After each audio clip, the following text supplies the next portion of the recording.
The following is a special presentation of Tony Kurre Radio. Want the real story behind the sound bites and headlines? Let's find the facts. Remember, it's not a conspiracy theory if it's the truth. You are not paranoid or confused. You just need to know. Hey everybody, welcome to another edition of Need to Know. Kip Keefer, Terre Quillian, ready to get you up to date on just what we just mentioned, the title of the show. Terry, good morning. Welcome to another broadcast. It's been a week already. Hope you're doing well, and I'm going to give you some props right off the top. You came up with some really interesting topic ideas, and they were so hard to choose from. Let's just do them all. Hey, that sounds good to me, Kip. Let's go. You sent me a real interesting update today. A lot of people followed this, maybe don't know as much about it, but the sordid story of Mr. Epstein and his untimely passing while incarcerated, which is a whole nother show and a whole nother story. But his partner in crime, literally, Ghislaine Maxwell, is now incarcerated, and you sent me some really interesting information on just what her hard time sounds like. Well, Kip, it's interesting because Ghislaine Maxwell was being held in Brooklyn in a jail that is really not a long-term facility. So it's not surprising that she would be moved somewhere else for her 20-year sentence, which it's always interesting to me. It's a 20-year sentence, but she's eligible for release on July 17th in 2037. My math is not great, but I'm not seeing that as 20 years.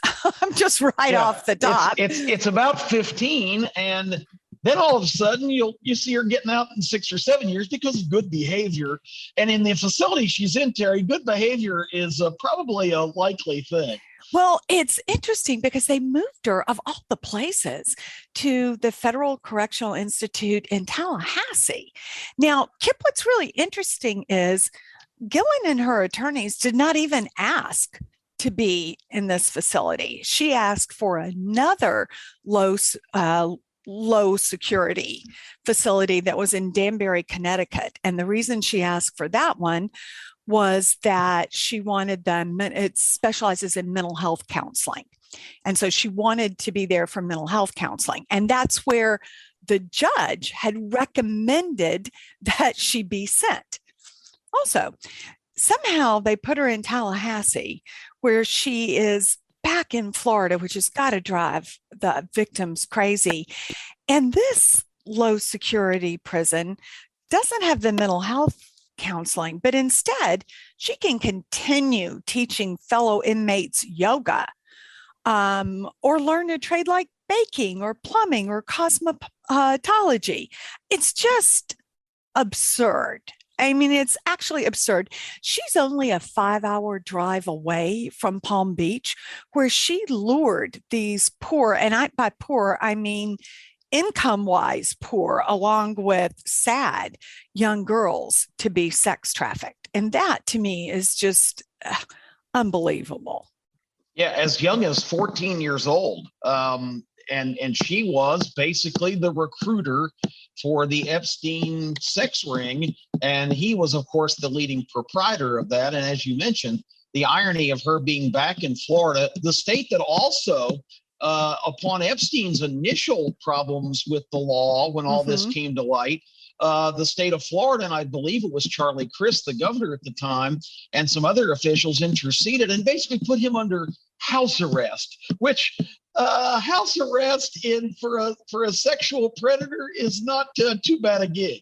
Well, the worst part of that story, Kip, was that in 2005, when actually several of the girls had come forward, and this was really the problem with the U.S. attorney down there at the time, who was a Republican appointee, and I don't have his name on the tip of my tongue, but in 2005, all of these young girls had very bravely come forward.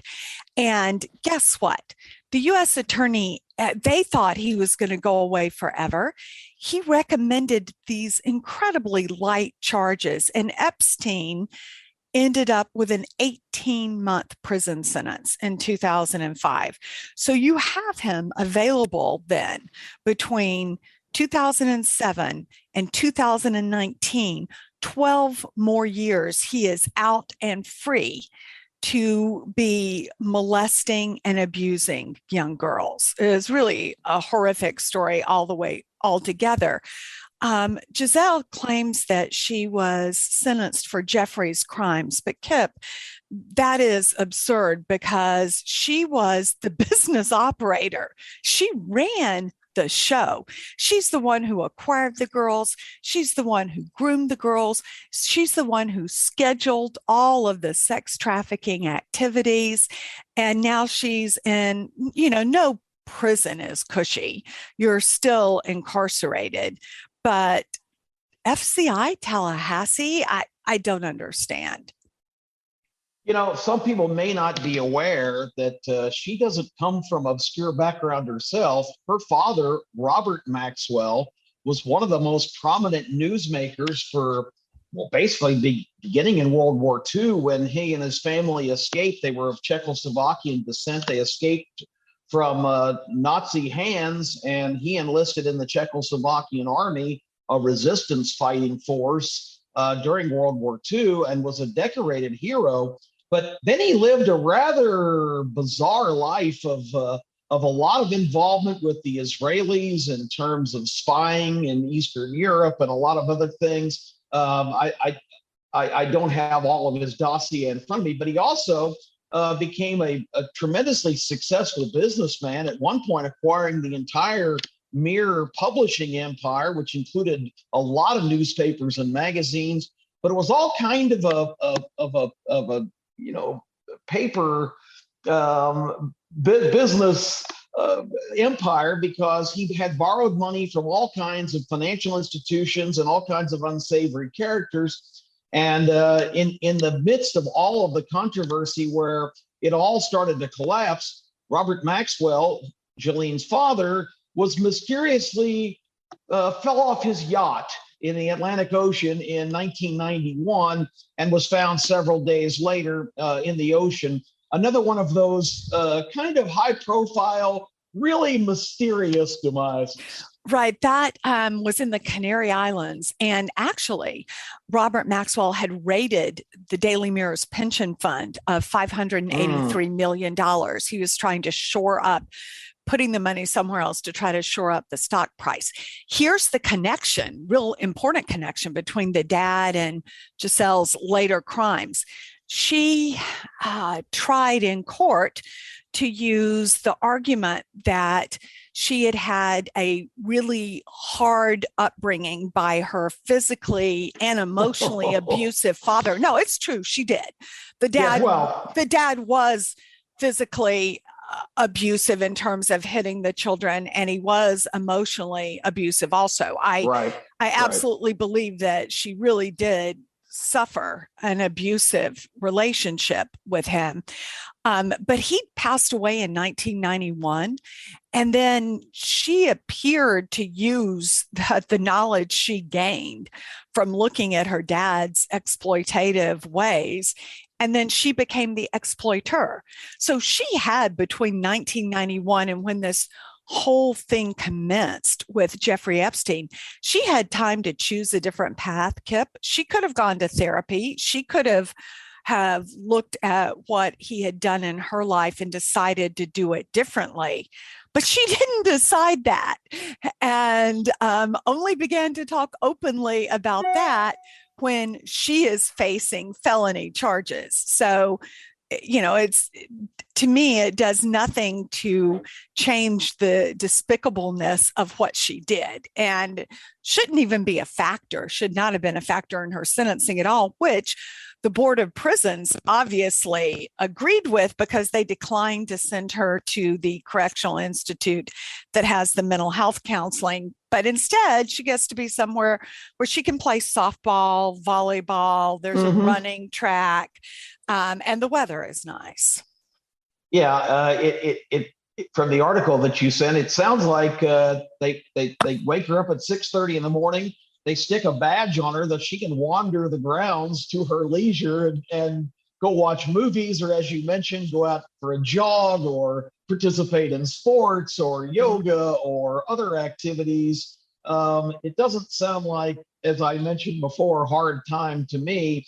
And it's just such an interesting story, just a sickening story from start to finish. And I wasn't being chuckling at her allegations, but just to think of the background that she came from, because Maxwell lived an absolutely extravagant lifestyle at Headington Hill Hall, which you've been in London a lot. You're probably familiar with the upper crust of that. But this is a woman also that had an Oxford education. So like you said, she had so many different paths she could have chosen.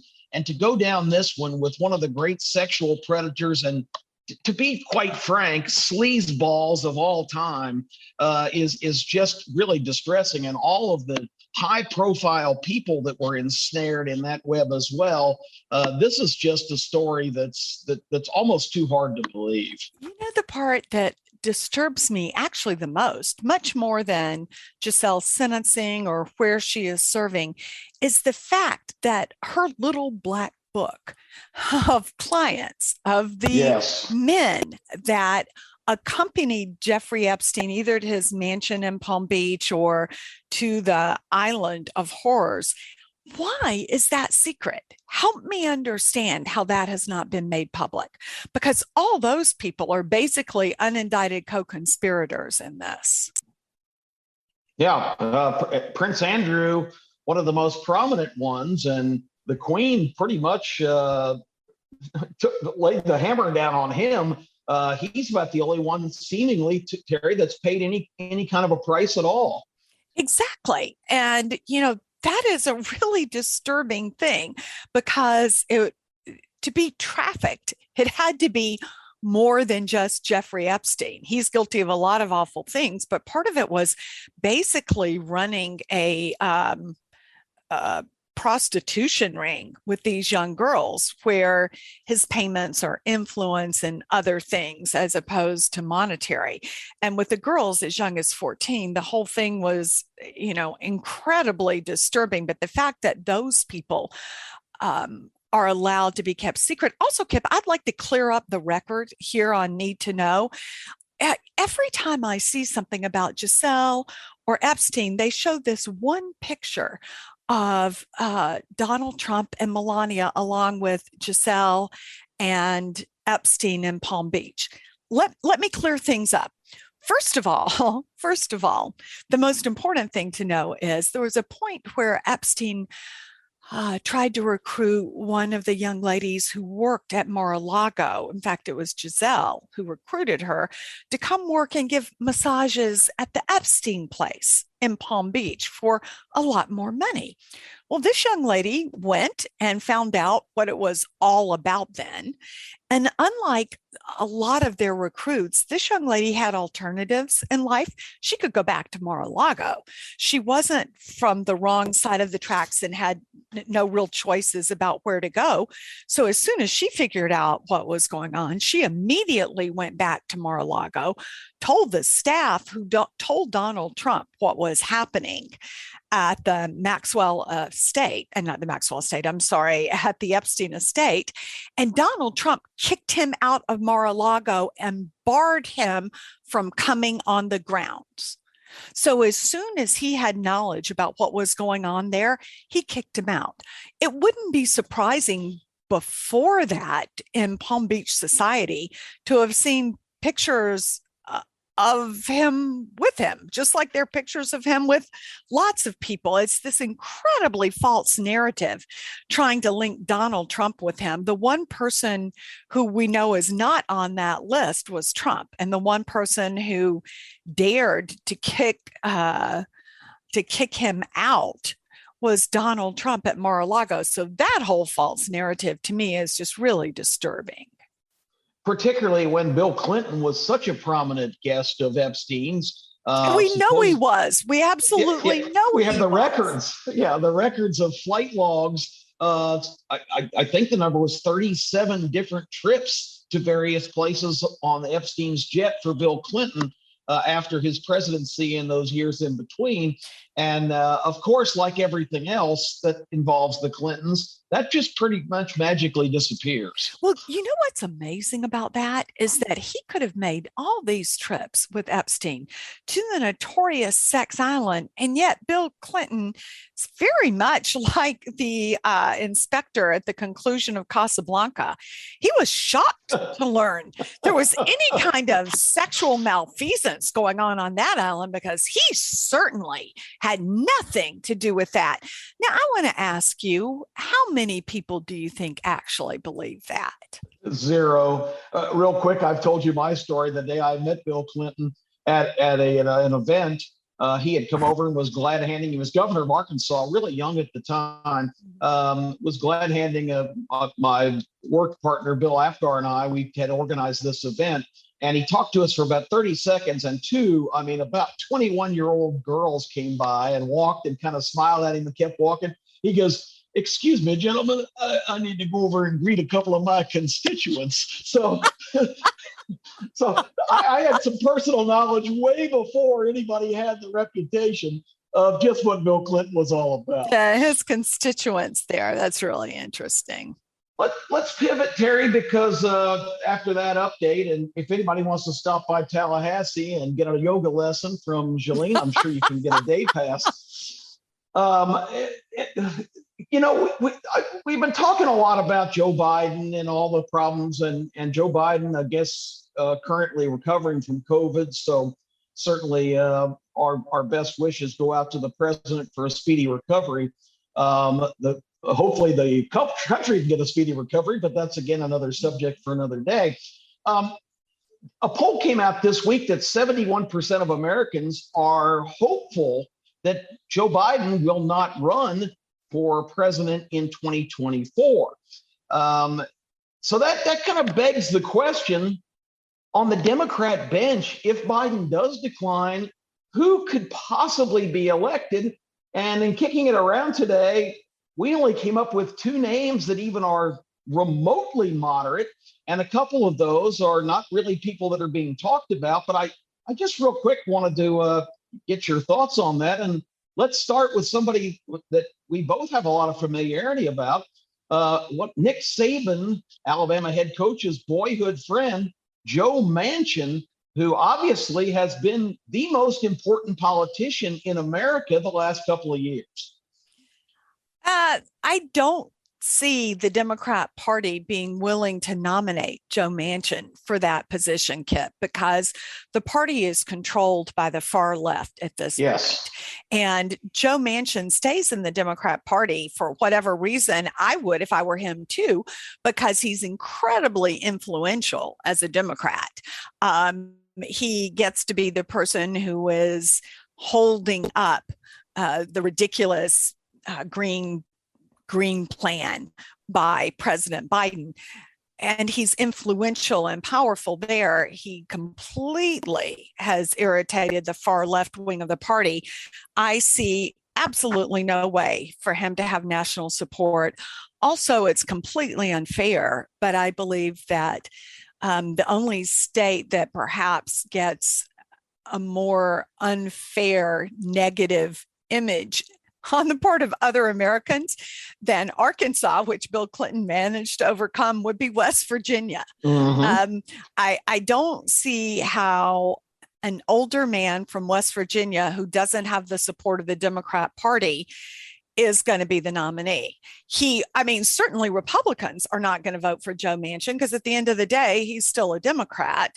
And the Democrat Party has turned so far left, I don't see him having their support either. So I see that as a non-starter. I see Gavin Newsom as much more likely, and another far lefter as much more likely on the male side of the spectrum in the Democrat Party. You know, you made a good point. Joe Manchin is 75 years old, so he's not an up and comer by any means. I think Joe Manchin deserves a special credit in this era of completely, solidarity in the party ranks, because that's really not the way this was intended. It's a representative republic, and he is representing the people of the state he's lived in every day of his life. He grew up in Farmington, West Virginia. He's a graduate of West Virginia University.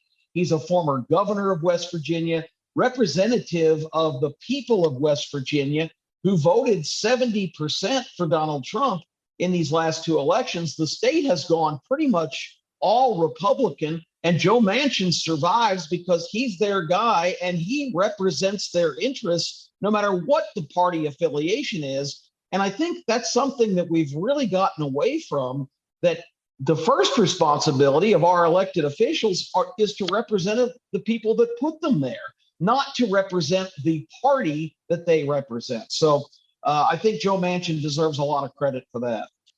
Well, he does. I don't think that is going to lead to any future political office, but there is one former congressperson who is absolutely not beholden to the Democrat Party. In fact, she aggravated a lot of people in the 2016 election when she endorsed Bernie Sanders over Hillary Clinton and was very vocal in her lack of support for Hillary Clinton. And that's Tulsi Gabbard from Hawaii. She is her own person. Yes, she is. And she's only 41 years old. Terry, I find it remarkable. She was elected to the Hawaii House of Representatives at 21. You talk about a superstar. That's amazing. And when she took over in Congress in 2013 from the state of Hawaii, one of the congressional districts, she was the first Samoan-born Hindu religion representative in Congress in history. So she's been a real trailblazer. Not only that, she's a military officer. And Kip, I have to tell you, when you say one of the congressional districts in Hawaii, as a former Hawaii resident, let me clarify, there are only two congressional districts. Okay. So one is Honolulu. That's District 1. District 2 is everything else. Okay. So it's the outer areas outside of Honolulu and all the neighbor islands of Kauai, the Big Island, Maui, Molokai, and non-Honolulu Oahu. So she was, it's interesting because when you are a congressional representative, it's kind of like being the congressional representative from Montana, where you represent the entire state. When you're one of two, you have a much higher profile than if you're one of a large number of Congress people from your state. So yes, she was congressman for District 2 in Hawaii, and she wasn't elected with the help of the Democrat Party. And Tulsi's changed a lot of views. When she first entered politics, she was very socially conservative. She was pro-life and very firmly against gay marriage. And those views have, as a liberal would say, evolved as she has. And she is pro-military, but she is very much against a lot of the use of American forces overseas. She would definitely be more of an isolationist. Having served in Iraq, she is really upset when presidents will decide, oh, we're going to send a small contingent of 50,000 American troops here and there. She's like, those are 50,000 American lives being put on the line for what? I think Tulsi is dangerous as a Democrat candidate because she has a lot of common sense positions that echo with other people. She's a very practiced politician. If you watch Tulsi, you will see that her resting face is a semi-smiling face. And